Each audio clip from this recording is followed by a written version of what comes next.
سلام و عرض ادب خدمت شما دوستان خوب داماشی. مفتخرم و خیلی خوشحالم که یک بار دیگه توی برنامه موج لاجوردی به صورت زنده در کنار شما هستم. از برنامه قبلی که داشتیم متاسفانه زمان خیلی زیادی گذشت و مشکلش هم حتما همتون میدونید دیگه، بحث مشکل صدا رو داشتیم، سعی کردیم که مشکل صدا رو حل کنیم دیگه. تلاش میکنیم که از این به بعد اگر کیفیت صدا به حد مطلوبی رسیده بود بتونیم این روال رو در پیش بگیریم و در مورد تیم خوب و دوست داشتنیمون داماش گیلان برنامه‌های چالشی بیشتری بسازیم. همونطوری که حتما میدونید از قبل هم اطلاع رسانی کرده بودیم، موضوع برنامه امشبمون نظر شما در مورد عملکرد کادر فنی تا این لحظه است، یعنی تو این 7 هفته‌ای که گذشته. حالا من قبل از اینکه بخوام تماس خودم رو برقرار کنم، حالا دوستان میگن که مثل که نویز دارم، نمیدونم علتش چیه، که خب حالا صدا رو سعی کردیم که درست بکنیم و فکر نمی‌کنم که الان در این لحظه کار زیادی از دستم بر بیاد. حالا لطفا دوستان به من بگن که نویزه چقدر آزاردهنده هست. به هر حال قبل از اینکه حالا بخوایم تماس هامون رو شروع بکنیم که با هوادارهای داماش بخوایم صحبت کنیم، من یک توضیح مختصری بدم که الان وضعیت تیممون به چه شکلیه. ما 7 تا بازی رو انجام دادیم، تو این 7 تا بازی 3 تاش رو باختیم، 4 تاش رو مساوی کردیم، 4 امتیاز گرفتیم. حالا 3 امتیاز هم که به دلایل غیر فنی از ما کم شده، الان 1 امتیاز داریم، در جایگاه 17ام جدولیم. شما دوستان بهتر از من میدونید اگر تیمی قرار باشه که توی حالا هر لیگی باقی بمونه، معمولا به این شکلی که باید به صورت میانگین از هر بازی خودش 1 امتیاز بگیره. این در حالیه که ما با 4 امتیازی که حالا گرفتیم به اون 3 امتیازش کاری نداریم، توی 7 بازی خودمون میانگین حدود نیم امتیاز گرفتیم. یعنی این نیمه رو اگر بخوایم به 1 برسونیم که صرفا توی لیگ باقی بمونیم، باید تلاشمون رو 100% بیشتر از این چیزی که الان هست بالا ببریم. این مسئله‌ایه که به هر حال گریبانگیر جورایی میشه گفت تیم ما شده و عذرخواهی میکنم، فکر میکنم یک لحظه اینترنت قطع شده بود، صدا و تصویر من رو از دست دادید. در مورد بازی‌های آینده داشتم صحبت میکردم، اینکه ما 2 تا بازی خارج از خونه پشت سرم داریم با بهزت و نفت گشتاران. بهزت که حالا تیم میانه جدولیه، 9م جدول، 8 امتیاز تا این لحظه گرفته، و نفت و گاز گشتاران رو داریم که تیم 16م جدولیه و 3 امتیاز تا این لحظه گرفته. جفتشون به هر حال از نظر عملکردی از ما بهتر بودن، حالا توی زمین خودشون هم طبیعتاً بهتر از اون چیزی که خارج از خونه هستن قراره که بازی کنن در مقابل ما. و در هفته سوم، یعنی 3 تا بازی بعدیمون، با نساجی مدعی صعود بازی داریم که همین الان اول جدول با 17 امتیاز. و خلاصه اینکه از بازیایی که انجام دادیم یه جورایی ساده‌هاش رو انجام دادیم، امتیازاش رو نگرفتیم و سختاش در پیشه. این وضعیتیه که به صورت خلاصه تیممون الان دچارشه. بیش از این من صحبت خاصی نمی کنم، سعی می کنم که با هوادارا تماس بگیرم و نظر هوادارا رو در این مورد بشنویم که نظر هوادارا چیه. آیا از عمل کرده کادر فنی رضایت دارند یا نه؟ اگر رضایت دارید بگید که رضایت داشتید، اگر رضایت نداشتید بگید که نداشتید و دلایلتون رو دوست داریم که اینجا با بقیه به اشتراک بذاریم. اگر راضی بودید چرا راضی بودید، اگر راضی نبودید که چرا راضی نبودید از نتایج. من در تلاشم که آرمان غریبی‌نیا از همکاران خوبمون رو در حوزه رسانه روی خط بیارم. آرمان جان، نمیدونم صدای من رو داری یا نه، سلام میکنم بهت و مخاطب‌ها در حال شنیدن صدات هستن. موضوع برنامه‌ام که از قبل میدونی به صورت کلی در این 7 هفته‌ای که گذشت نظرت در مورد عملکرد کادر فنی چیه؟ سلام میکنم خدمت شما آقای احمدی و تمام بینندگانتون، علل خصوص هوادارهای تیم داماش. در مورد عمل کرد، البته من اون متنی که شما نوشته بودین رو کامل خوندم. آقای احمدی اشاره خوبی کرده بودیم. متاسفانه با تمام احترامی که من برای زحمات مربی قائلم، واقعیت اینه که عملکرد امسال تیم مثلا رضایت بخش نبوده. مسئله‌ای که همیشه اشاره می‌شد این بود که آقای نظر محمدی تیم خودش نبسته. امسال ایشون از اول حضور داشتن، تیم خودشون بستن، ولی من احساس میکنم که دیگه ما از نظر فنی و تاکتیکی به بنبست خوردیم. اون فرصت مناسبم به ایشون داده شده. حالا جدا از مسائل فنی، من معتقدم رفتارهای حالا واژه عصبی رو میخوام به کار ببرم، این با رفتارهای عصبیش کنار زمین شاید این خودخواسته است که یک شوکی به تیم بده، ولی واقعا با اعصاب بازیکن‌ها رفته. البته من در ادامه صحبتام بگم که ما فراموش نمی کنیم سال سقوط، اون زمان که ما در زمین شهر صنعتی تمرین می‌کردیم، ایشون تیم رو جمع کردن، با اینکه قبل از شروع بازی‌هایشون رو یعنی اخراج که قراردادی نبود، ولی با ایشون قرارداد نبستن. اگه الان بهترین تصمیم احساس می‌کنم برای خودش و باشگاه این باشه که با احترام کنار بره.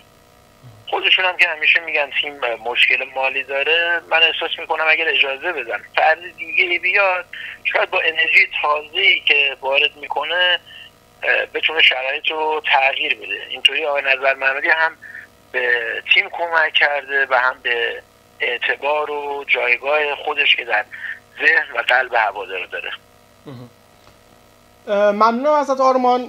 بچهای دیگه هم قراره که امشب روی خط بیان، اگر صحبتی نداری دیگه ازت خداحافظی میکنم، چون بچهای خیلی زیادی پشت خط هستن، قراره که روی خط در واقع بیان و میخوایم طول برنامه هم کم کنیم دیگه، خیلی طولانی و حوصله سربر نشه. اگر صحبتی هست میشنوم. خیلی کوتاه قبل از خداحافظی بکنم، من مطمئنم آقای نظر محمدی الان صحبت تمام هوادارا داره گوش میده و کامل از روی صدای ما، حتی اگر اسم ما رو شما نام نبریم میشناسه و میدونه دلسوز تیم هستیم. امیدوارم تصمیم درستی که خودشون هم میدونن ما همه خیرخواه تیمیم، اون تصمیم درستی که هست رو انجام بدن و به خودشون و تیم کمک کنن. ممنونم از شما. مرسی. ممنونم از آرمان. معمولا از رشت، البته میدونم امروز رشت نیست. من امروز روستای داماش هستم. به سلامتی. از خود داماش در حال تماس با ما هست. روستای داماش هستم. از نزدیکای روستای داماش. بسیار عالی. آرمان رو داشتیم، صحبت‌های آرمان رو شنیدیم. آرمان معتقد بود که آقای نظر محمدی برای حالا حفظ اون خاطرهای خوشی که ما ازش توی ذهن خودمون داریم، بهتره که از نظر فنی استعفا بده. با یکی دیگه از همکارای رسانه‌ایمون تماس بگیریم. ماهان ابراهیمی عزیز که پیج خیلی خوب داماش اف سی رو مدیریت میکنه، حتما کلیپ ها و پوسترهای خیلی خفن ماهان رو توی پیجش حتما دیدید. ماهان جان سلام میکنم، روی ایر هستی، هوادارا در حال شنیدن صدای خوبت هستن. سلام عزیزا جان، خوبی؟ مرسی، متشکرم ازت. موضوع برنامه رو که میدونی ماهان. آره عزیزم، اول سلام میکنم به خودت، بعد به همه عزیزانی که الان تو لایف هستن، حالا بعداً صدای ما رو میشنون. موضوع برنامه‌تون راجع به عملکرد کادر فنی، بله به صورت کلی. بله به عملکرد کلی کادر فنی یه چیزی من بهش بگم، این که من خود علی آقای نظر محمدی رو، شخصیتش رو به شدت دوست دارم، یعنی همین اون شخصیت جذاب و دوست داشتنی داره واسه همه. ولی خب الان به عنوان سرمربی تیم من هستش و الان 7 بازی انجام داده و اون عملکرد مناسبه رو نداشته. یک از انتقادا از روز اول بگم که به نظر من وقتی علی نظر محمدی اومد با اون اتفاقات روز اول و اولین مسابقه، به نظر من قشنگترین جو هواداری به سمت یک مربی میتونست باشه واسه علی نظر بود. چرا؟ چون وقتی که اومد اون ویدیوها وایرال شد، کل ایران یعنی اون ویدیوها رو دیدن و میگفتن چقدر خفنه، چقدر خوبه که یک مربی اینقدر قشنگ پشت هوادارشه و هوادار داماش هم دقیقاً اینجوری بود. یعنی اگر علی نظر محمدی قرار بود 3 هفته 4 هفته نتیجه نگیره، اون جو روش خوب نباشه، جو روش برگرده، الان رو هفته هفتم تازه هوادار تونسته اعتراض کنه بهش، یعنی میتونست این اعتراض خیلی زودتر انجام بگیره.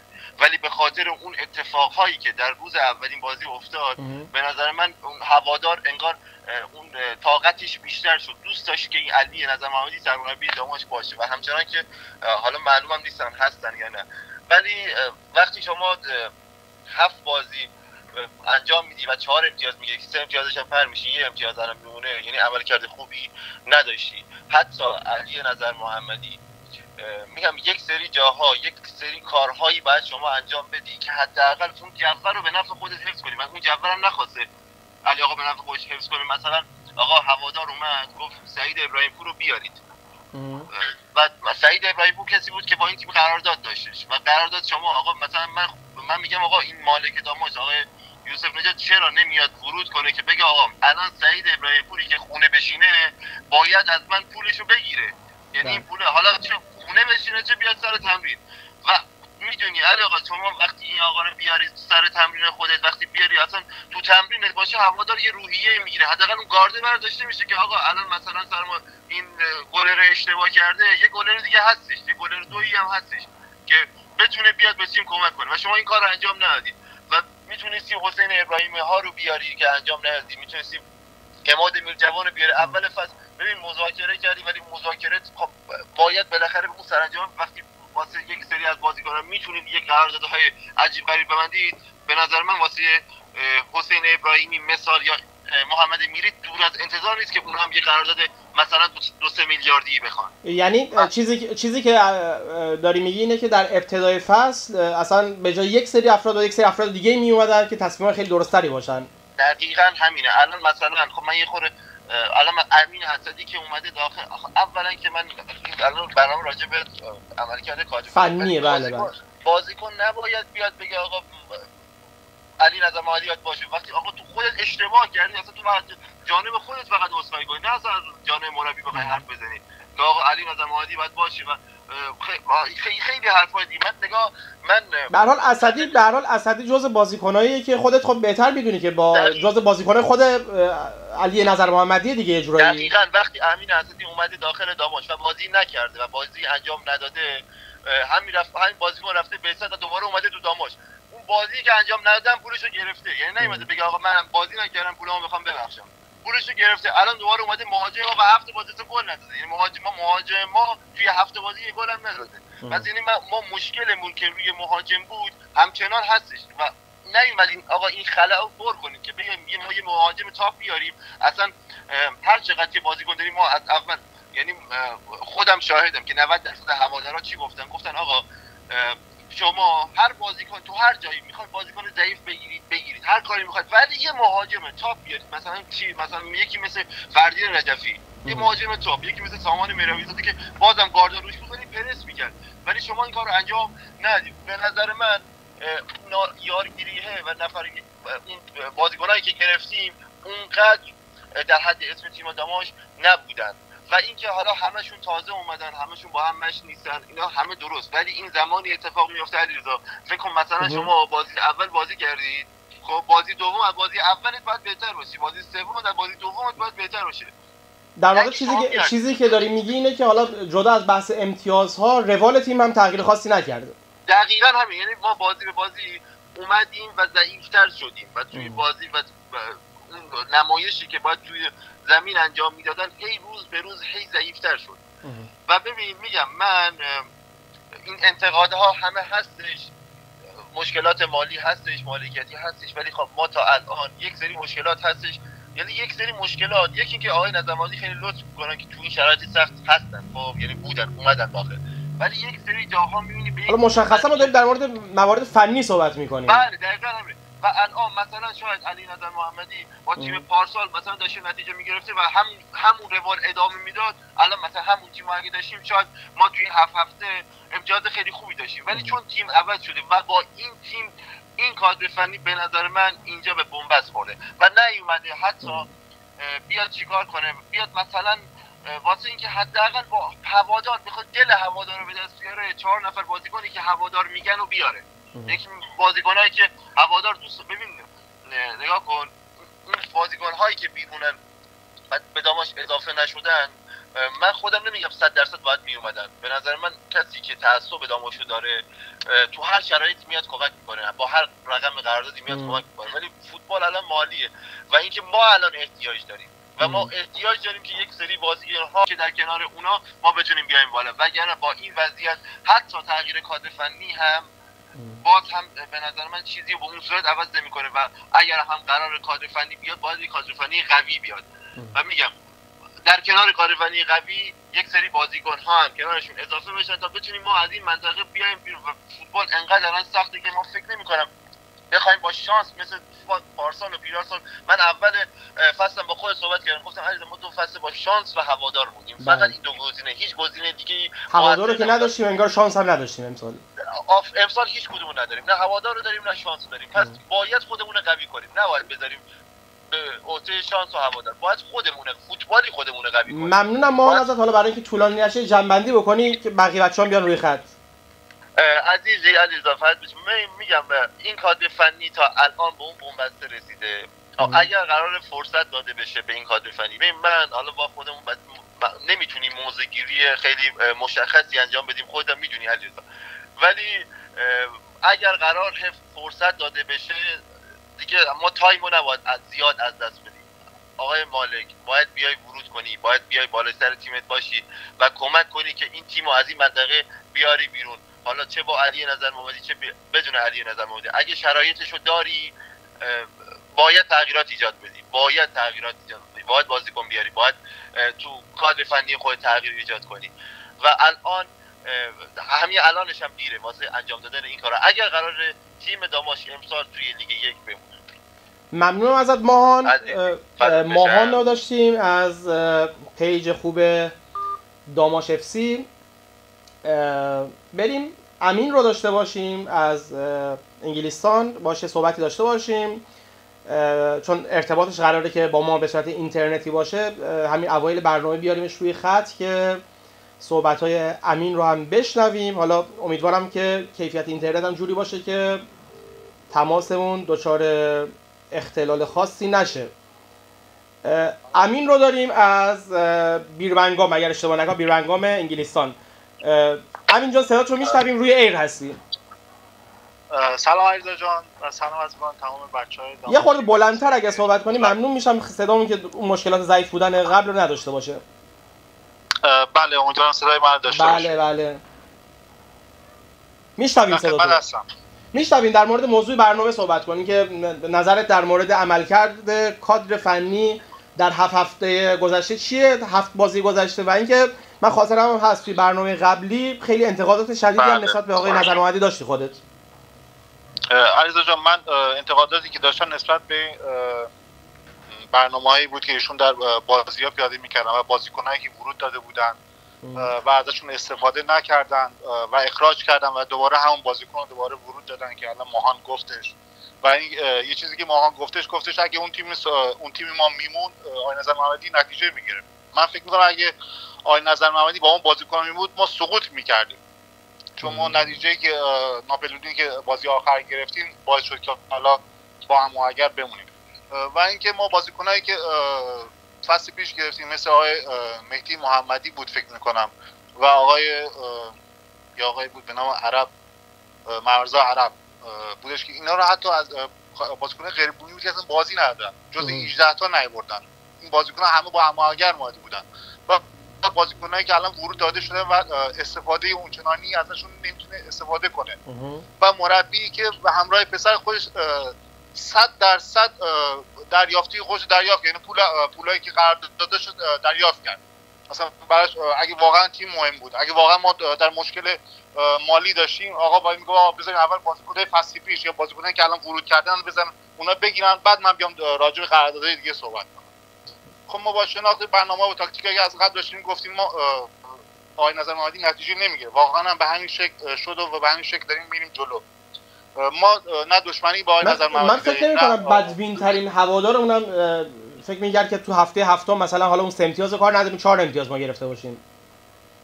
خب بله، ولی خب ما واقعا میدیدیم، چون واقعا من همیشه میگم آدمایی که دلشون پاکه خداوند یه قسمتی از زندگیشون میبره جلو یا کائنات میان سمتش، ولی خب آقای نظر محمدی متاسفانه با دل پاک نیامد جلو و جلو حرکت نکردش. ما دیدیم که من احساس میکنم این تیم با خیلی بازیکنای ورود داده شده که اصلا نباید میومدن. من در واقع میتونم خب بازیکن‌ها رو کی ورود داده به نظر تو؟ کادر فنی ورود داده یا مثلا بحث عبداللهیان در کنار این تیم الکی نیستن، حتما در کنار این تیم دارن یه چیزی دارن برداشت میکنن. وقتی که سجاد قلیبگی خب یعنی بحث فنی یا غیر فنی به نظرت حالا این ماجرا، این بحث بازیکن‌ها که میگی این بازیکن‌ها ورود دادن، حالا یه مقدار لحاظ فنی گفتم میتونن به ما کمک کنن، هم در کنارش میتونن سودی به باشگاه برسونن. وقتی که زنگ میزنن به آقای سجاد قلیبگی میگه پولی که میخواد یا پولی پرداخت بشه، اونم به وسیله دلار که ما بتونیم استفاده کنیم. خود مالک هم در جریان این قضیه هستش. خب سرمربی نباید زنگ بزنه بازیکن سابق بگه آقا اگه میخوای تو از این باشگاه میخوای خروج کنی، رضایتنامه میخوای بدی، باید به شکل دلاری پرداخت بشه. این اصلا وجهه خیلی بدی داره. بعد من میبینم دوستانشون، حالا اطرافیان، حالا کسایی که میتونیم بگیم دوستانشون، حالا طرفداراشون میگن آقا این نظامی دنبال پول است، نمیدونم میره از این اون میره پول میگیره. آقا سرمربی نباید دنبال چیزا بره. آقا سرمربی شما میبینی وقتی باشگاه مشکل داره، دغدغه مالی داره، چرا دیگه موندی؟ چرا نتایج ضعیفی داری میگیری؟ چرا باید به این شکل تیم داری باید بشه؟ آقا من نمیتونم، من آبروی من داره میره، من حیثیتی که جمع کردم از قبل به این شکل داره نمایان بد داره نمایان میشه، در آبروی حیثیت من داره میره. ولی متاسفانه ما میبینیم داره ادعا میدن دیگه، به شکل خیلی بدی دارن همین جان، حالا یه سری ادعا تو کردی، خب به هر حال به عنوان رسانه‌ای از نظر ما اثبات نشده هستن. حالا اگر مستنداتی داری حتما برای ما ارسال کن، وگرنه خب حرف و حدیث که همیشه بسیاره. من فقط میتونم بگم آقای مهدی محمدی که بازیکن غیر بومی بودش، اومد داخل هتل یک فصل وایسادن، خوردن، خوابیدن، چرا فقط 2 بار اومدن جز 18 تا بازی نکردن؟ یا آقای این مرز عربی که نام بردم، این فصل پای ساده نمیتونست بزنه، چرا اینا رو آورده کنار تیم نتونستن استفاده کنن؟ شما اومدی گفتی که آقای عبداللهیان مثلا یک سری حالا بحثا رو راجعش مطرح کردید. فصل پیش که آقای عبداللهیان نداشتیم ما. خب فصل پیش داشت، الان من دارم میام. حالا فصل پیش من میگم این بازیکن‌ها بودن و الان این بازیکن‌های جدید به ما اضافه شدن. یا آقای اسدی که الان اومدش این توسط سرمربی اخراج شده، چرا دوباره اومد داخل تیم؟ که الان 7 بازی شده، حتی یه پاس گل هم به زور داده. حالا فکر کنم یه پاس گل دادش. باشه همینجا برای اینکه حالا بتونیم به صحبت بقیه دوستان هم برسیم، اگر جنبندی داره انجام بده. فقط من باز تاکید میکنم یک سری ادعاهایی تو مطرح کردی که خب این ادعا صحت ثقبش رو اصلا ما نمیتونیم مستقلا تایید بکنیم در خصوص حال صحبتایی که شد. و خب من بفرمایید صحبتتو کامل کنیم، مشکلی نیست. من ببین، من اصلا دوست دارم حالا آقای نظر محمدی سرمربی تیم باشه یا هر ایکسی هر ایکسی باشه، من دوست دارم تیم نتیجه بگیره. حالا به هر طریقی بازیکن ورود کرده، میخواد بمونه، میخواد بازیکن از جای دیگه ورود کنه، شارژ مالی بشه، حالا به هر چیزی، اما اینکه تیم نتیجه بگیره. وقتی تیم نتیجه نمیگیره روحیه همه میاد پایین. حالا هم بازیکن که میاد به یه طریقی میگه آقای نظر محمدی کنار خط وایساده به ما استرس وارد میکنه. خب چرا با این بازیکن بیاد به جای دیگه عنوان کنه چرا سرمربی داد میزنه من استرس وارد میشه؟ چرا باید نوایی روانکاوی راجع اون بازیکن بشه؟ چرا آیا عبداللهیان به عنوان مدیر عامل هستش این بازیکن الان ورود کردن جوابگو نیستش؟ چرا باید سرمربی بره دنبال پول بگرده؟ آیا ما سرپرست نداریم؟ مدیر عامل نداریم؟ مدیر عامل که نداریم، حالا به نوعی حالا بله. ممنونم از آقای عبداللهیان الان با یه کاری تیم قائم مقام در واقع مالک هستن، قائم مقام مالکن. به هر حال جوابگو باشه، یعنی اصلا با جوابگوی این فاجعه‌ای که پیش اومده باید باشه. سرمربی نباید بره دنبال، میگه سرمربی میره دنبال پول، میره پول میگیره. چرا باید این شکل باشه؟ بله. ممنونم از امین از انگلیس‌ها، ممنونم از نقطه نظرات. من یک نکته رو همیشه توی برنامه‌هام میگم، جا داره که بازم به این نکته اشاره کنم. کسانی که میان تو برنامه‌های ما حالا نقطه نظراتی دارن، چیزهایی که مطرح میکنن، نفراتی که به هر حال به هر نحوی ازشون اسم برده میشه، این امکان رو دارن در تایم مشابه و برنامه مشابه مثل روال تمام رسانه ها بیان و مستقیما صحبتاشون رو مطرح کنن. اگر دفاعیه‌ای دارن، اگر صحبتی دارن، حتما ما این فضا رو براشون قائل هستیم که تشریف بیارن و صحبتاشون رو مطرح کنن، چون به هر حال صحبتای مطرح شد که الزاماً مورد تایید ما به عنوان رسانه نیست. بریم دوست عزیز دیگری رو داشته باشیم روی خط، با یکی از دیگه از بچهای وارش اسپورت پیش ببریم. فقط سریعتر دوستانی که روی خط میان صحبتاشون رو انجام بدن که صحبت‌ها به هر حال به همه برسه، اینطوری نشه که صحبت‌ها خیلی طولانی بشه و خدای نکرده به بعضی از دوستان صحبت زمان نرسه که بتونن صحبت کنن. پوریا رو می‌خوایم سعی کنیم که روی خط بیاریم، صحبتاشو بشنویم. امیدوارم که هر چه زودتر تماسمون با پوریا برقرار بشه. پوریا جان روی ایر هستی؟ هواداران صدای گیرندش رو اگر کم کنی ممنون میشم که صدای خودم رو نشنوم.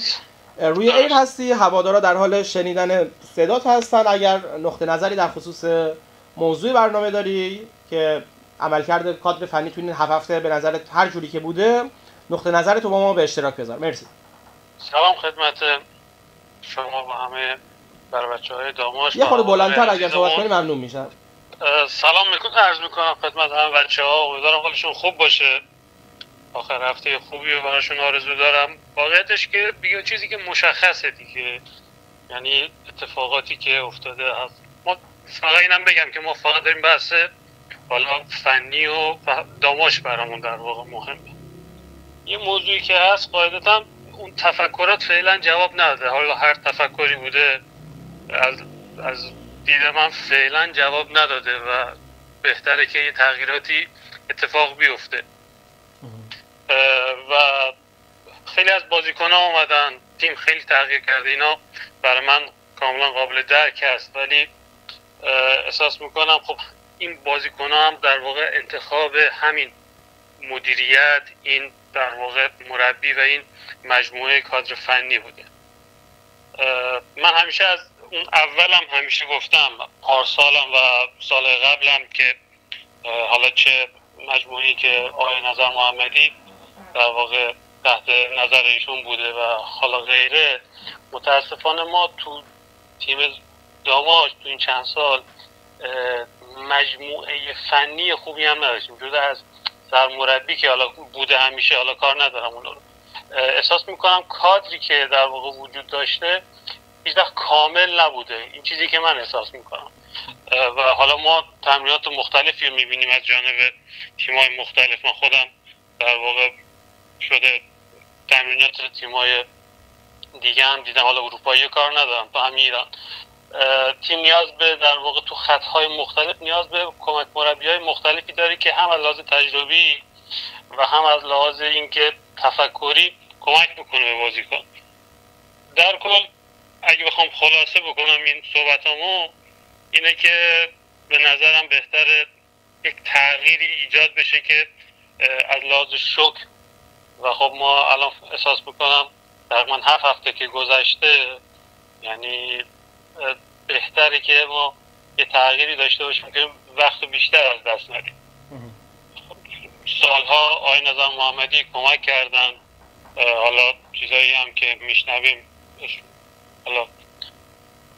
حالا کسی هم ادعا نکرده، حالا جاهای مختلفی آدم شنیده میشه، حالا دارن برای کار مدیریتی انجام میدن و حالا اسپانسر آوردن، اینا ازشون تشکر میکنیم، ولی واقعیتش از لحاظ فنی به نظرم همون چیزی که هست به یک بنبستی رسیدیم ما، چیزی که من احساس میکنم. ممنونم پوری ازت. اگه بخوای جنبندی کنی صحبتت رو. جنبندی که خب نگاه کنید، بهتره که یه تغییرات ایجاد بشه، نه فقط هم در واقع فنی. میدونم بس امشب در مورد فنیه، ولی یک تغییرات گسترده ما نیاز داریم که هر چیزی جای خودش باشه. ممنونم از پوریای عزیز بابت نقطه نظراتی که داشت. بریم دوست بعدیمون رو روی خط بیاریم، آقای فرجاد عزیز. آقای میشه گفت به نوعی دوربینی داماش هم هست، یعنی صدا و سیما و جای مختلف معمولا میان با صاحبه میگیرن. فرجاد یکی از اون نفراتی که همیشه میاد و صحبت میکنه، قشنگم صحبت میکنه. حالا فرجاد رو امشب توی این برنامه آوردیم که بتونیم نقطه نظراتش رو بشنویم. امیدواریم که فرجاد به هر حال بتونه الان آزاد باشه صحبت کنه. فرجاد جان سلام، روی خط هستید؟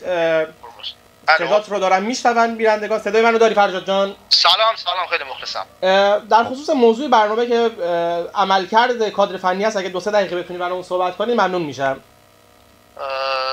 باشه عزیزم، مخلص. آقا خیلی سلام عرض میکنم خدمت همه کسایی که دارن صدای منو میشنون. بنده به عنوان یک هوادار دو آتیشه داماش الان پشت خطم، خیلی خوشحالم که دارم باهاتون صحبت میکنم. حقیقتا راجع به کادر فنی اگه بخوام صحبت بکنم، چون موضوع برنامه‌تون کادر فنیه و من واقعا میتونم انتقاد بکنم. چرا؟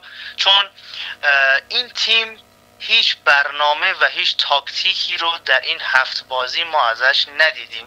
بله درسته شرایط سخت بود، همه چی هست، مشکلات مالی هست، مالک هست، هزار جو گرفتاری، نبود هوادار، همه اینا درست. ولی آیا تیمی به اسم داماش گیلان وقتی که 1 ماه قبل از شروع بازی ها، آقای علی نظرمندی شما اومدی تیم رو گرفتی با صلاح دید خودت بستی، حالا باشه یه خورده کم و زیاد همه میدونن این تیم هزار جور مشکل داره، تا اینجا درست.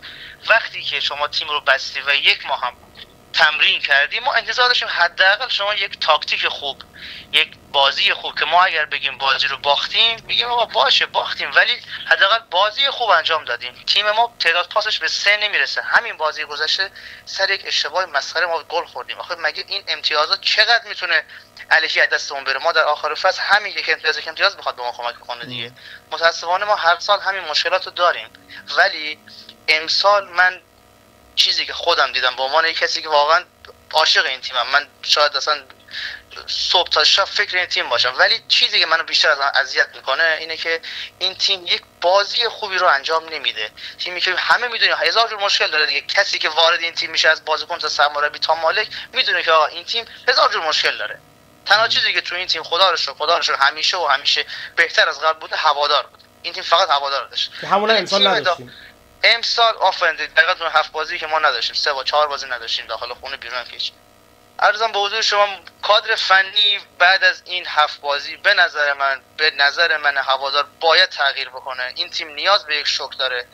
گزینه‌های خیلی خوبی هستن. به نظر من یکی از گزینه‌ها میتونه آقای فرشاد فیوس باشه.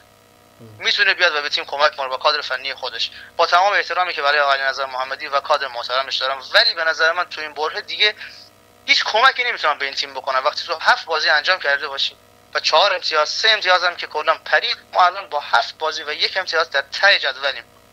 تیمی که بازی نتونه انجام بده، تیمی که تاکتیک نداشته باشه. حالا ماهانم که روی خط اومده بود تقریبا نظرش مشابه نظر تو بود. داشت میگفتش که مشکل حالا بحث امتیاز نیست، بحث اینه که ما بازیایی که از خودمون ارائه دادیم یه جورایی این پیشرفت تیم رو توی بازی‌ها ندیدیم.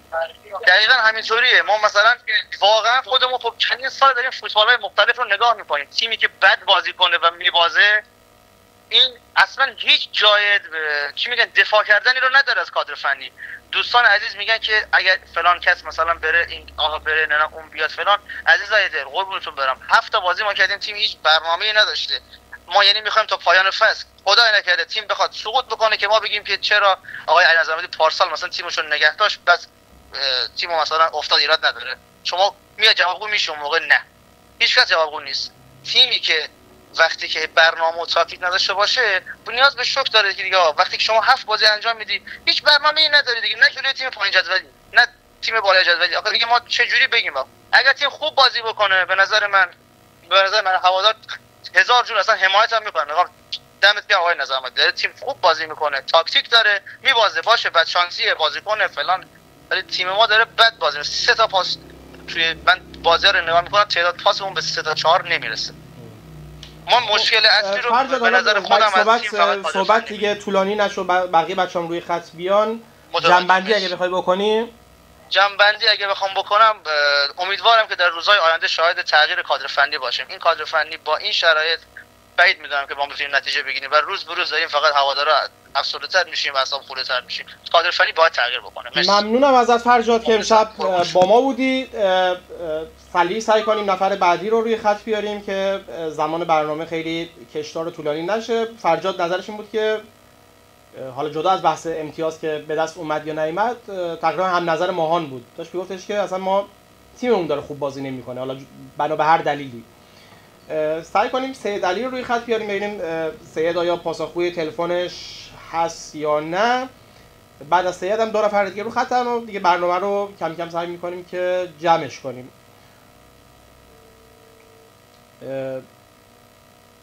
علی ببینیم که پاسخگو هست یا نه. تا این لحظه گوشیش رو جواب نداده. اگه علی نشد نفر بعدی رو میاریم روی خط که دیگه علی مثل اینه که پاسخگو نیست. بریم سراغ دوست خوبم سالار حقی پرست از لیدرهای خوب هواداری باشگاه گیلان که میگیم لیدر باشگاه گیلان به معنی لیدر باشگاه داماش گیلان به معنی نیستش که ایشون البته پرسنل باشگاه هستن. حالا تو خیلی از تیم ها لیدرها پرسنل باشگاه هستن. حالا شما مستحضر هستید که اصلا توی داماش ما چنین شرایطی رو نداریم و لیدرها مستقل هستن و کاملا به صورت مستقل و از دل هوادار فعالیت میکنن. سالار رو روی خط داریم. سالار جان سلام، شبت بخیر، امیدوارم حالت خوب باشه. نمیدونم صحبت‌های دوستانی که توی برنامه شرکت کردن رو شنیدی یا نه. الان روی خط هستی، هوادارا صدات رو میشنون. سلام، عرض ادب، شما بخیر. حقیقتش من دسترسی به اینترنت نداشتم و صحبت‌های بچه‌ها رو گوش ندادم، ولی خب من یک خلاصه میخوام بگم. تعداد از دوستان به امتیازات کسب شده انتقاد داشتن. خیلی از دوستان در خصوص این صحبت می‌کردن که اصلا جدا از بحث امتیازات کسب شده شیوه عملکردمون خوب نیست. بعضیا مطرح کردن که ما بازیکن‌های خوبی نداشتیم. ولی به صورت کلی می‌خواستم بدونم نظر تو در مورد کادر فنی تا این لحظه چی بوده؟ یعنی تو این 7 هفته گذشته کادر فنی به صورت کلی، حالا علی نظر محمدی در رأس و بقیه کادر فنی چطور به نظرت عمل کردن و اینکه اصلا با چی بشه، چیکار باید بکنیم؟ باید همینجوری بمونیم، کادر عوض بشه، باید کادر تقویت بشه؟ نمیدونم نظرت چیه، هر چی هست بگو میشنویم. والا من بر اساس کل صحبت‌هایی که از هواداران و دوستان چه فضای مجازی چه حضوری و غیر حضوری از دوستان شنیدم، برای آینده کلی صحبت‌ها رو دارم نظر خودم میدم. اول اینکه بیایم رک و راست صحبت کنیم و اصلا فنی و فوتبالی صحبت کنیم بدون هیچ تعارفی. من به عنوان حالا خودم به عنوان هوادار میدم، نه لیدر و سایر دوستانی که با هم همکاری دارن رو سکوها، حقیقتش نه از کسی چیزی گرفتیم نه میگیریم و در این سالها حقیقتش با کسی رو در وایسی نداریم میخوایم حرفی رو بزنیم. هر حمایتی شده احساس کردیم در اون زمان حمایت نیاز داره و اگر انتقادی شده چون وظیفه‌مون بود به عنوان هوادار انتقادمون رو بگیم. اگرم کسی در مورد ما هر چیزی در سالهای گذشته حتی 1000 تومان داره بیاد و ما پاسخگو بشیم. این از این. می‌خواستم بگم رو راست صحبت کنیم. در مورد کادر فنی من حقیقتش از فصول گذشتم نظر روی کادر فنی بومی نداشتم به خیلی دلایلی که حالا در این بحث نمی‌گنجه و کاملا فنیه، نه شخص علی نظامی. کلا به خودش هم ifade داشتم می‌کردم، گفتم ناراحتی ایجاد نشه، من کلا نظر دارم، حالا شاید نظرم اشتباه باشه. و این روزها رو کسایی که با من در نزدیک صحبت کردن این روزها رو دقیقاً این 7 8 9 هفته ابتدایی رو من هفته به هفته بهشون گفته بودم این اتفاقات رو خواهیم دید. حقیقتش یک سری هوادارا درصد خیلی زیادی موافق چنین کادر بودن و احساس می‌کردن علی نظر محمدی میتونه با بستن تیم مسیر موفقیت رو طی کنه.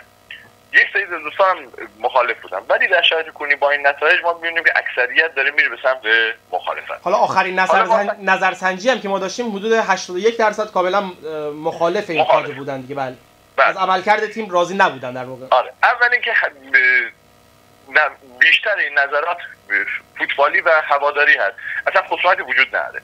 حالا ما می‌خوایم برسیم به اینجا رسیدیم، ما که دوست داشتیم به عنوان یک هوادار علی نظر محمدی به عنوان یک مربی بومی 100% نتیجه بگیره، هوادار می‌خواد تیم نتیجه بگیره. حالا به اینجا رسیدیم، چه کار باید کرد؟ ما صحبتایی که آقای یوسف نژاد داشتیم که حقیقتش به هیچ خروجی نداشتیم و صحبتایی کاملا غیر در نهایت به نتیجه غیر فوتبالی، اتحاد، همدلی، چیزایی که مثلا فرمالیته رسیدیم حقیقتش. اما الان یک سری از دوستانی که مثلا موافق ادامه کادر هستن گفته میشه که بازیکن‌ها ضعیفه. خب این بازیکن‌ها از کجا آمدن؟ به گفته خود علی نظر محمدی 100% با نظر خودم بوده و تا جایی که من خبر دارم رقم قراردادها هم به نسبت حداکثر نیمی از تیم‌های دسته یکی رقم پایینی نیست. اما حالا به هر ترتیب گفته میشه که آقا این بازیکن ضعیف، حتی بغل پا هم نمیزنه، مقصر مربی نیست. خب در ادامه کار قرار بودن این کادر معجزه بکنه اگر واقعا فقط تقصیر سر بازیکن هست. اما در مورد شرایط باشگاه ما میبینیم تیم میره میاد، خلاصه نه به نسبت به نساجی و تیم‌های بالا نساجی که اصلا شرایط عجیب و غریبی داره، تقریبا تیم لیگ برتری تقریبا میشه گفت. حداقل نسبت خودمون نسبت سالهای گذشته اگر بهتر نبودیم بدتر هم نبودیم و تمام دوستانی که الان در باشگاه فعالیت دارن با دونستن این شرایط قبول مسئولیت کردن. حالا ما به اینجا میرسیم، آیا قراره باشه مقصر کادر نیست، مقصر بازیکنه، در ادامه راه ما بس همینجوری بریم جلو و بیافتیم بگیم بازیکن مقصره؟ اما بعضی میگن که نه، هوادار چون نبوده این اتفاقات افتاده. بعد چه تیمی مثل پیکان چطور فصل پیش بدون هوادار صعود کرد؟ بعد گفتن نه، تیم ما به هوادار عادت داشته. اگر قراره تیم ما با هوادار و بدون هوادار اینقدر در کسب امتیاز تاثیر داشته باشه، اصلا فلسفه حضور کادر فنی که فکر میکنم الان اگر اشتباه نکنم بالای 4 میلیارد هزینه کادر فنی شده قرار داده که من خبر دارم، شاید حالا اشتباه باشه. خب مثلا چرا کادر فنی میاد؟ نه این کادر فنی ها، مثلا هر کادر فنی دیگه چرا میاد؟ اگه قراره همه کار هوادار انجام بده و بدون هوادار تیم قراره با 1 امتیاز، حالا میگیم 4 امتیاز در انتهای جدول باشه، خب دیگه کلا هوادار بیاد خودش هم مربیگری کنه. یعنی مشکل یا نبود هوادار میگن بوده یا بازیکن. با این شرایط ادامه یه ایرادی هم که راجعش تو این برنامه زیاد صحبت نکردیم، میگن که مثلا نمیدونم ناداوری فلان اینا چطور؟ نه نگاه کن، ما همیشه خواهی ناداوری داشتیم. خب ما چطور مثلا به فینال جام جهانی رسیدیم؟ خب اینا که همیشه بوده و قبول هم هست. کادرهای دیگه هم این ناداوری داشتن. امسال من حقیقتش صحنه غیر از یک پنالتی که واسه ما نگرفتن و این آفسایدی که شد آنچنان صحنه تاثیرگذاری نبوده. مثلا بازی پیش همه 50-50 رو بیشتر داور به سمت ما گرفت. همین بازی با دیروز. حالا جالبه که همین بازی قبلی هم باز به هر حال باشگاه ما باز معترض بود، میگفتش که نه مثلا خب باشه، الان این اگر مشکل داوریه، الان قرار این کار در ادامه چه تغییری ایجاد کنه؟ من میخوام ببینم به این نتیجه برسم که باشه این آره مثلا به فرض مشکل داوری است، حالا صحبت قراره چی بشه؟ اصلا یکی از حقیقتشه دیگه، ما خودمون رو گول نزنیم. یکی از نکات مربی‌های موفق در ایران اینه که در داوری بدونن حداقل به ضرر اون گرفته نشه. یکی همین نکته. من میخوام ببینم باشه بمونیم، اصلا قرار تبادل نظر بشه، این کاد بمونه. برای ادامه من نگاه میکنم روند فنی تیم ما در این بازی اخیر ضعیف‌تر شده. آره. آقای یوسف نژاد میگه ما جهانگردی کردیم. بیاد 5 تا بازیکن جوونی که در الان تو تیم ما خوب بازی میکنن رو بیاد بگه. خب نداریم چیزی. روندمون خلق موقعیت نداریم بگیم آره به تیر خورد موقعیت از دست رفت، نه چنین چیزی نداشتیم. مثلا ما خلق موقعیت نداشتیم. من به عنوان یک هوادار باید این نکته مثبت رو ببینم، بگم چند تا جوون خوب داریم در ادامه فصل کمک میکنن که نداریم. بیام بگم ما داریم موقعیت خلق میکنیم ولی توپمون گل نمیشه، در ادامه فصل گل میشه، اینم نداریم. روابط بین کادر و بازیکنان و بین بازیکنان با هم دیگه چیزایی که اخباری که به ما رسیده دور و نزدیک جالب نیست. حالا با خودمونم کنار زمین بودیم بازی قبل به عنوان خبرنگار و عکاس داشتیم یه چیزایی میدیدیم به هر حال خودمونم. بله اصلا حاشیه و بحثا رو شما میبینید که تیم از لحاظ رودا همه اینها الان وجود داره. من میخوام بگم اون دوستی یا حالا دوستانی که میگن ادامه یعنی به همین ترتیب بریم جلو، راهکارشون چیه؟ آیا منتظر معجزه هستن؟ اصلا من نمیگم باید کار عوض بشه، من میخوام یه نفر بیاد به من توضیح بده فوتبالی بنا به این شرایط قرار در هفته‌های آتی که سخت‌تر و سخت‌تر داره میشه لیگ، قرار ما تغییر نتیجه داشته باشیم. به چه صورتی؟ با چی؟ شما که میگید این بازیکن‌ها بغل با هم نمیتونن بزنن. حالا راهکار خودت چیه؟ چون که حالا چیزایی که به گوش ما رسیده اینه که مالک باشگاه تمام قد پشت سرمربیش هست. حتی گفته میشه که حالا به نوعی آقای نظر محمدی هم حالا واقعی یا سوری استعفا دادن، مالک به هیچ وجه قبول نکرده. کلا چاره چیه؟ چیکار باید کرد؟ استعفا که باید بیاد کجا؟ حتی اون غیر رسمیش هم یا شما باید به صورت رسمی مکتوب بدی یا غیر رسمی بیاد جلوی دوربین اعلام. حالا به هر حال چیزی که گفته میشه اینه که مالک به هر حال تمام قد پشت کادر فنی هست، اینجور که به نظر میاد. در هر صورت ما با آقای یوسف نژاد جمعه صحبت کردیم، گفتیم آقا اصلا ما نمیگیم عوض کن یا نکن، تصمیم بگیر، یک حرکت. نه آقا الان یک در یک موقعیتی هستیم، یک اتفاقی باید بیفته دیگه، همینجوری دوره هم تا بریم بیفتیم که نمیشه. الان شما باید تصمیم بگیری، یا میشین یک جلسه تشکیل جلسه میدی با کادر 2 نفر فنی که خودت قبول دارن مینشونی، میای یک اتمام حجت میکنی، حالا التیماتوم میدی، هر چیزی که در ذهن خودت هست میدی، یا اینکه میای یه تغییر ایجاد میکنی. چیزی که من میدونم خلاصه اینجا وسط باید یک اتفاقی بیفته. سالها حضور ما در فوتبال به این الان یه اتفاقی باید بیفته. قرار نیستم معجزه بشه در هفته‌های آتی. بیاد بگید آقا کادر فنی بیاد بگید مشکل من این و این بوده و در این هفته شما باید این مشکل رو مثلا برای رفتش اومدن فلان کار رو کردن به عنوان مثال. آره این الان باید اینطوری حل بشه ادامه. اینکه بگیم بازیکن مشکل داره نمیدونم فلان نبود، یعنی من تا این که میبینم الان همه تو باشگاه منتظر وایسادن هوادار بیاد. اینم اضافه کنم ما خصوص دقیقاً فصل گذشته میگفتن که هوادار چون پس بازیکن ما استرس میگیره، الان میگم بازیکن هوادار نیست دلسرد شدن. من میگم قراره چی بشه، یعنی فقط الان مسئله ما خروج عدم حضور هواداره که با خودمونم میدونیم خیلی تاثیرگذاره. پس میگم اگر اینقدر تاثیرگذاره دیگه فلسفه حضور کادر فنی و ارکان باشگاه دقیقاً این وسط، نه این کادر کلا در تمام ادوار چی بوده. اگه قرار این من میگم الان آقا یوسف نژاد در باشگاهی که هیچ مدیر و هیچ چارتی نداره رسما باید تصمیم بگیره، بشینه صحبت کنه، هوادار رو در جریان بذاره. آقا ما با کادر صحبت کردیم، یک سری مشکلات داشت، کادر یک سری انتظارات داشت، ما قراره برطرف کنیم و در چند هفته آینده یک میانگین امتیاز مشخصی رو بهش به دست بیاریم. اگر به هر دلیل قرار به ضعف فنی هم نیست، کارلو آنجلوتی بعد از چمپیونز لیگ و کلی جام و لالیگا هم بلند میشه میره، یک جای خلاصه انتها وجود داره دیگه، به هر دلیلی به اون هدف مد نظر نرسیدیم یک تغییرات ایجاد میکنیم.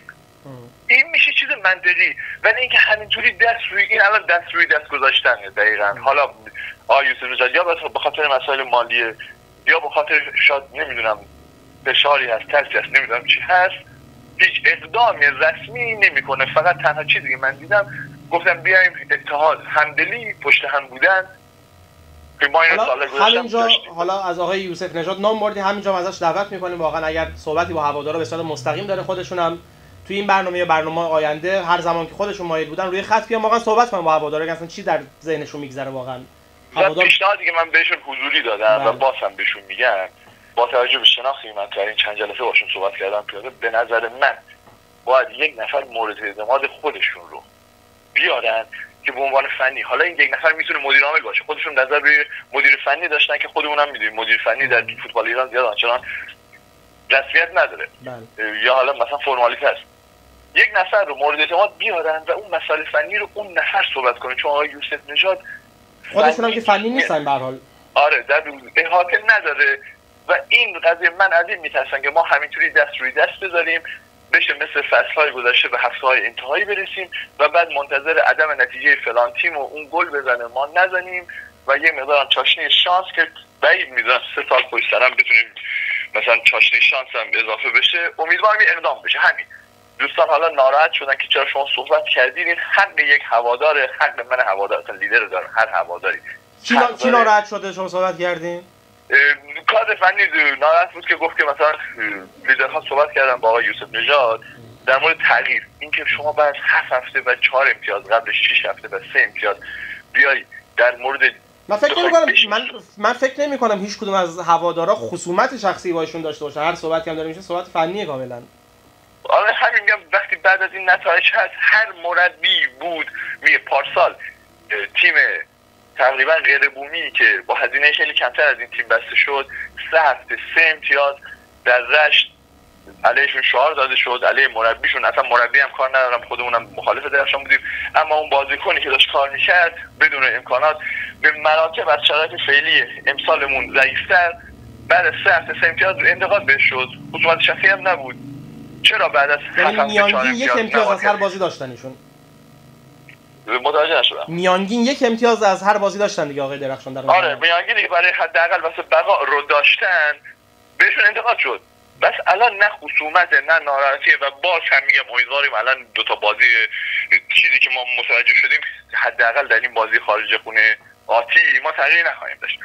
امیدواریم در این 2 بازی هر 6 امتیاز رو بگیریم. هوادار دماش میخواد نتیجه بگیره. حالا من آقای نظر محمدی اگر هستن دیروز که سر تمرین نبودن، امروز هم نمیدونم بودن یا نه، بود و نبودشون خورده در حاله از ابهام بود. حالا این اصلا یک ضعف همین باشگاه است. بهشون گفتم آقا یک سری مسائل رو باید شما بیاین خلاصه بیاین توضیح بدید به هوادار، حتی اگه مربی اصلا کسالت داره بیاد الان وظیفه الان روابط یا پیج باشگاه چی عکس بذاره. خواهیم عکسو که همه پیج میام که نداریم دیگه جوری آره بیان روابطونی نه، ولی اون پیج باشگاه میتونی بیاد اصلا به علت کسالت بوده یا به صورت اصلا ناراحتی بوده، هر چیزی بوده، یا اصلا بیانیه بدن به رسانه ما از طرفشون منتشر کنیم. آره باید اینو مشکلات باید عنوان بشه. کسی اینجا خصومت نداره، همه هواداران میخوان نتیجه بگیرن و اتفاقا اگر هم بخوایم در نظر بگیریم بیشتر هوادارا به خاطر که ما هواداران احساسی در خیلی مورد نظر میدن، در مورد کادر حاضر هم احساسی تمایل داشتن که نتیجه بگیره. این کسی ناراحتی منتظر نبود که این کادر نتیجه نگیره. بله. و همه شرایط یعنی جوری که میگم باید فقط به نظر من در شرایط فعلی باشگاه یک تصمیم بگیره، یک جلسه بذاره، حالا یا به صورت اولتیماتوم یا به صورت چی تغییر، که امیدواری مثلا اولتیماتوم گذاشته بشه و جواب هم بده و کادر فعلی هم بمونه، ولی چیزی که مشخصه با شرایط فعلی بدون تغییر من بعید میدونم بتونیم تغییر روند داشته باشیم. ممنونم ازت سالار جان. اگر صحبت پایانی داری که در حد 20 ثانیه 30 ثانیه میشنویم. امیدوارم ما در بازی آتی به یک حداقل یک ثبات برسیم و با حضور هوادار این تأثیر رو مثل همیشه چند برابر کنه، ولی اینکه ما فقط صرفا وایسیم منتظر هوادار، اون فکر نکنم شده باشه. ممنونم ازت. سالار رو داشتیم، لیدر خوب داماشی از رشت. به عنوان حالا سید علی که در دسترس نبود، علی رهبر رو بیاریم روی خط و برنامه رو دیگه سعی کنیم که ببندیم. علی رهبرم که امروز مقالش رو حتما در وارش اسپورت و سایر پیج های پرمخاطب داماشی خوندید. علی اگر بیاد روی خط حتما میتونه صحبت های خوبی برامون داشته باشه. علی جان سلام، شبت بخیر. روی خط هستی، به عنوان آخرین نفر اگر یک جنبندی بتونی داشته باشی روی کل صحبت هایی که انجام شد ازت ممنون میشم. مقاله خوبت هم که همه فکر می‌کنم خونده باشن در این مورد. گذاشتی قول محل آخر. سلام به همگی، امیدوارم روزگار خوبی رو در حال سپری کردن باشه. البته با این وضعیت نتیجه گرفتن داماش فکر نکنم هممون یه جورایی خلاصه اعصابمون به هم ریخته به خاطر این قضايا. خب دیگه چه صحبتی میخوای بکنم؟ من همه حرفا رو زدم، حالا همه حرفا رو آره زدی. حالا در خصوص صحبت بچه‌ها بیشتر برنامه رو که حتما شنیدی. عادت دارم حرفایی رو بزنم که بقیه دارن در موردش فکر میکنن. متاسفانه. خب چی رو بگم بگو به طور کلی نظرت. حالا وضعیت چی هست که توی مقاله گفتی؟ خب آره. به نظرم بیا در مورد این صحبت کن که خب حالا الان چی هست رو میدونیم، وضعیت چی هست. بله. چه اتفاقی باید بیفته؟ یه پیشنهاد مثلا مدیریتی هم داده بودی تو مقاله. آره مثلا نگاه کن بعضی وقت یه نفراتی هستن. حالا من صحبتتو قطع کنم، از حقم نگذریم انصافا. علی نظر محمدی بحث فنیش رو بذاریم کنار. خب در سایر حوزه‌ای که کار کرده واقعا هم میشه گفت نمره قبولی گرفته حداقل.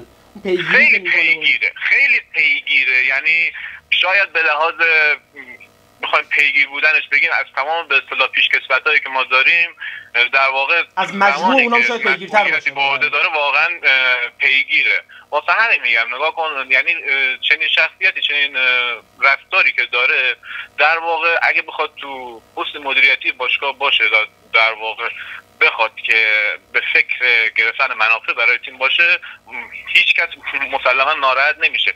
اون چیزی که مسلما خیلی از بچه‌ها این روزا از جمله خود من داریم بهش انتقاد میکنیم نتیجه گیری تیم. خب ما ببین یک مشکلی هست این که خیلی اوقات سعی میکنیم پشت در واقع حرفهای قشنگ، آرمانهای قشنگ، این یه سری شعارها باقی بمونه. الان مثلا سالار داشت میگفت مثلا مالک دیگه نه اتحاد همدلی و اینا حرف. خب در نهایت اون چیزی که به چشم میاد، اون چیزی که در تاریخ ثبت میشه، اون چیزی که همه اینا رو تحت شعار قرار میده نتایج، غیر از اینه؟ نه درسته، دقیقاً همینه. فوتبال نتایج رو میخوام. تو یعنی کاریزماتیک ترین شخص شهر رو داشته باشی یا نمیدونم یک اسطوره باشه یا مثلا بالاترین شخص باشه، محبوب ترین باشه، ولی خب نتایجش اون چیزی که باید انتظارات رو برآورده نکنه، خب یه سری سوال ها برای همه پیش میاد. هیچ خصومت شخصی مسلما هیچ کس نداره. ما قدردان تمام زحماتی هستیم که آقای نظر محمدی چه در دوران بازی کشیده چه در دوران هستیم و خواهیم بود. بله 100%. ولی خب نتایج خود هشدار دهنده شده و طبیعتا ببین ما باید مسئولیت چیزایی که خودمون میسازیم و خودمون انجام میدیم رو بر عهده بگیریم. مثلا به فرض من توی کار خودم یک چیزی رو یک سفارشی میزنم، یک کاری میکنم، مثلا اونو باید خودم تا تهش برم مسئولیتش رو به عهده بگیرم. درست؟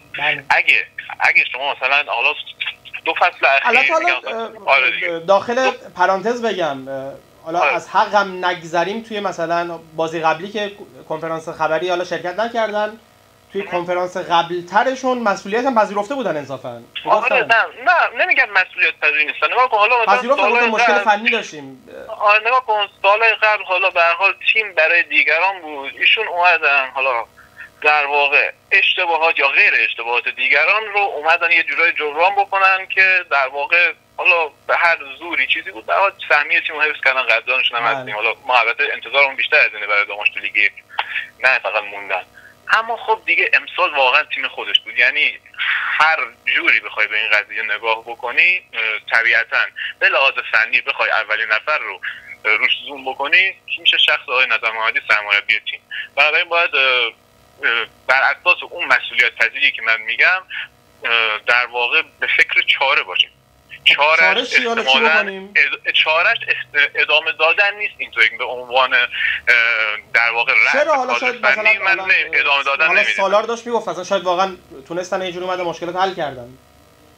آره ببین من از خودم الان 2 تا بازی خارج از خونه داریم خب و حالا نمیدونم تیماشم که خیلی قوی نیستن. به صد وسطای جدول نفت و گاز گچساران که یه پله از ما بالاتره. آره تقریبا تو جدول با ما نزدیکن، ولی واقعا من از خودم اصلا تو بازی‌های آینده حداکثر امتیاز رو بگیرم، مثلا کی به کیه بیایم تو رشتم نساجی رو بزنیم، تا شاید هم بشه اصلا این تیم‌ها رو نیازی بر خودمون گنده بکنیم، ولی روندی که من دارم میبینم به اون سمت داره نمیره. باید واقع‌گرا باشیم دیگه.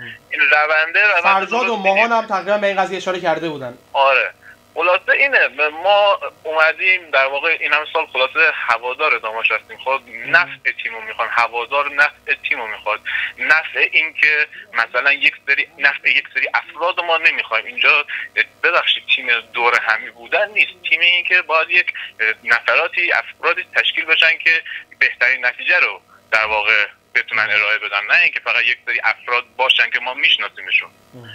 اینطوری تیمداری نمیشه و امیدوارم که به هر حال یه تصمیم درستی گرفته بشه و همین. صحبت دیگه ای داری؟ نه ممنونم ازت. اگه جنبندی هم بخوای بکنی 20 ثانیه ممنون میشم.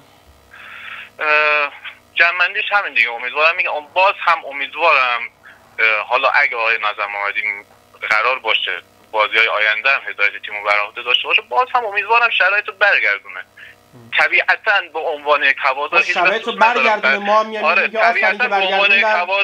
به عنوان یک هوادار هیچ وقت دوست ندارم یک نتیجه بد بگیریم که مثلا کسی برکنار بشه. تو هر بازی تو هر شرایطی من دوست دارم تیم برنده بشه با هر سرمربی با هر کادر فنی. آره صد و امیدوارم که واقعا این اتفاق بیفته ولی اگه اونطوری که کاملا قابل پیش بینی این اتفاق نیفته به نظر من 100% در کادر فنی ما نیاز به تغییر داریم. ممنونم از علی رهبر که به عنوان هست خطاب برنامه با ما بود. سید علی هم می‌خواستیم بیاریم رو خط، نمیدونم چرا نیامد. امیدوارم که مشکلی براش پیش نیامده باشه. این بود برنامه امروز امشب در واقع موج لاجوردی. نظرات هواداران رو شنیدیم. شما اگر دوست دارید که توی برنامه‌های بعدی توی این برنامه شرکت کنید حتما میتونید به آیدی وارش ادمین توی تلگرام پیام بدید. شماره شما رو دریافت میکنیم، حتما شما رو توی فهرست نفراتی که میتونن بیان و صحبت کنن قرار میدیم. به هر حال موج لاجوردی برنامه‌ای از دل هواداران برای هواداران که شما باشید و من نمیخوام اینجا پرحرفی بکنم. دوست دارم که میگم صداهای شما تو این برنامه پخش بشه. ممنون از تمام کسایی که تو این برنامه شرکت کردن، نظرات خودشون رو مطرح کردن. همچنین ممنونم از شمایی که این برنامه رو تماشا کردید. اگر کاستی در صدا، تصویر، هر چیزی بود به بزرگی خودتون ببخشید. توان ما همینقدر حقیقتا، یعنی در حال حاضر با مشکلاتی که حالا خودتون هم بهتر از من میدونید امکانش رو واقعا نداریم اینترنت بهتری داشته باشیم، دوربین بهتری داشته باشیم، میکروفون بهتری داشته باشیم. امیدواریم که روز به روز ما خودمون هم امکاناتمون بهتر باشه که گوشتون کمتر اذیت بشه، چشمتون کمتر اذیت بشه و همین دیگه. تا برنامه بعدی از شما عزیزان خداحافظی میکنم و امیدوارم که بهترین اتفاقات برای تیم خوبمون داماش گیلان بیفته و هفته دیگه 2 هفته دیگه که اومدیم برنامه بعدی رو برگزار کردیم دیگه اینقدر نگران این قضیه نباشیم که چرا تیممون اینجای جدوله، چرا اینقدر امتیازات کمی گرفت و مسائل این چنینی. امیدوارم که خلاصه برنامه بعدی اصلا فضاش تغییر کنه و چنین فضایایی رو نداشته باشیم واقعا. تا برنامه بعدی خداحافظ شما.